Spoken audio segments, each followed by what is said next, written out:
This is U.S. Storm Center.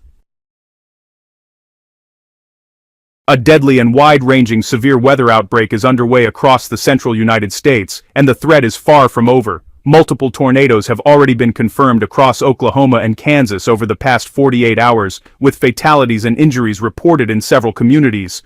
Authorities are still assessing the full scale of the damage.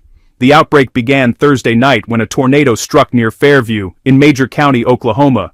A mother and daughter traveling on State Highway 60 were killed when their vehicle was hit directly by the twister. It is one of the most heartbreaking moments of this storm system, and a stark reminder of how little time residents can have to react when conditions deteriorate quickly. By Friday, a second round of fatalities was confirmed in Okmulgee County, Oklahoma, as fresh storms tore through the region.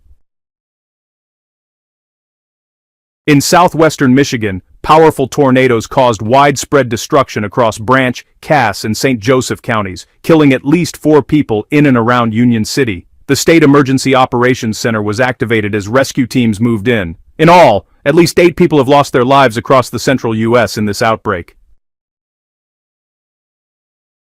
Thursday night storms produced 7 tornado reports stretching from the Texas Panhandle through south-central Kansas. Hail the size of golf balls and larger pelted communities across the region. Radar confirmed a separate tornado near Turley, in Tulsa County, on Friday evening, moving northeast at 30 miles per hour toward communities including Owasso, Collinsville, and Sperry. The fuel behind this outbreak is an unusually warm air mass surging north from the Gulf of Mexico, colliding with a powerful cold front pushing in from the west. Record high temperatures were recorded across dozens of cities Friday, from Chicago into the southeast, providing the high-octane atmospheric energy that drives dangerous supercell thunderstorms. The Storm Prediction Center issued a Level 3 of 5 enhanced risk for Friday, covering central Oklahoma, eastern Kansas, and western Missouri, an area that includes the metropolitan areas of Kansas City, Wichita, Topeka, and Tulsa, down to the Red River Valley. More than 6 million Americans were in the highest risk zone, with another 22 million in a broader area of elevated concern stretching toward Omaha, St. Louis, and Milwaukee. That cold front is now moving eastward, and with it, the severe weather threat is shifting into new areas today, Saturday, March 7th. The Storm Prediction Center has outlined a slight risk zone covering parts of Texas, the lower Mississippi Valley, the Ohio Valley, and stretching into western New York, Pennsylvania, and West Virginia. Scattered severe thunderstorms are expected from the southern plains through the Midwest and into the Ohio Valley through Saturday evening. Along the Gulf Coast, dew point temperatures are running in the low 70s Fahrenheit near the coastline, feeding ample moisture northward ahead of the advancing front. Communities from Houston and New Orleans to Mobile need to remain alert as the system continues its eastward progress through the day. The cold front is expected to slow as it approaches the Gulf Coast, extending the window of convective activity across the region. In the Ohio Valley, the Storm Prediction Center is paying close attention to conditions near the warm front lifting north through Virginia into Pennsylvania and western New York. Wind shear in that region is forecast to be particularly strong, and a few supercells with a tornado risk are possible ahead of the cold front this afternoon. Cities including Cleveland, Columbus, Cincinnati, Pittsburgh, and Buffalo are all within the area being watched closely by forecasters. Hail remains a serious threat across multiple regions today. The atmosphere is capable of supporting stones 2 to 3 inches in diameter. That's about the size of a baseball or even larger, which, honestly, can cause significant damage to vehicles, roofs, and crops. Damaging wind gusts of up to 70 miles per hour are also possible with the most organized storm cells. Flooding is an additional and significant concern with this system. Some locations from the southern plains through the Mississippi Valley could receive 2 to 4 inches of rainfall in a short period.